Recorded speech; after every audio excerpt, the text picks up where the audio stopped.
En qualité de porte-parole du président Moïse Katumbi, j'entends porter à la connaissance de tout un chacun la clarification suivante.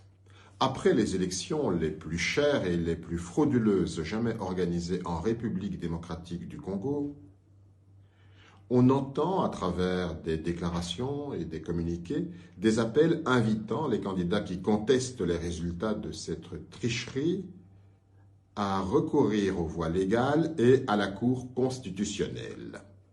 Mon devoir consiste à rappeler à ceux-là que pour se maintenir au pouvoir, le régime en place a mis en place une structure officielle de fraude allant de la CENI à la Cour constitutionnelle. D'ailleurs, toutes les organisations chargées du processus électoral ne sont présidées que par des éléments, des membres appartenant à la tribu de Félix Tshisekedi. La Cour constitutionnelle est donc le dernier maillon de l'axe du mal et constitue le prolongement de la machine mise en place par le régime pour son maintien au pouvoir. La Cour constitutionnelle ne pourra que consacrer la fraude orchestrée en amont. Recourir à elle lui permettra de blanchir la fraude de M. Kadima et de jouer pleinement son rôle dans l'axe du mal contre les vraies élections. M. Denis Kadima a planifié et organisé un chaos qui ne pourra jamais être annulé par la Cour constitutionnelle, déjà trop décrié dans son fonctionnement et surtout pour son président. Autre chose.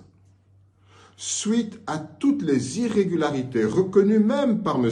Denis Kadima, la CENI a décidé de créer une commission qui va enregistrer les dénonciations, investiguer, sanctionner et même annuler certains scrutins. Autre hypocrisie. Tout le monde sait très bien que M. Denis Kadima est l'auteur principal de ce chaos, certainement téléguidé par le bénéficiaire. Comment raisonnablement peut-on espérer que la CENI ou que M. Kadima mène une enquête objective? La CENI va-t-elle se transformer en témoin ou en mission d'observation? Il faut tout simplement annuler ces élections. Il y a impérieuse nécessité pour tout le monde de continuer à démontrer toute la fraude qui discrédite foncièrement ce processus mafieux, qui n'aura été qu'un gouffre financier, plus d'1,2 milliard de dollars américains divertis entre des copains. Pour revenir à la Cour constitutionnelle,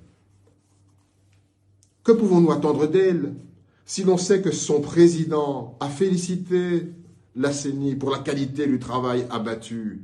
Il a déjà donné son opinion pour rassurer le candidat numéro 20. Et en principe, un juge qui a donné son opinion ne peut même plus connaître d'une affaire, que ce soit en contentieux des résultats, que ce soit en inconstitutionnalité ou pour toute affaire impliquant la CENI, qu'il a déjà félicité.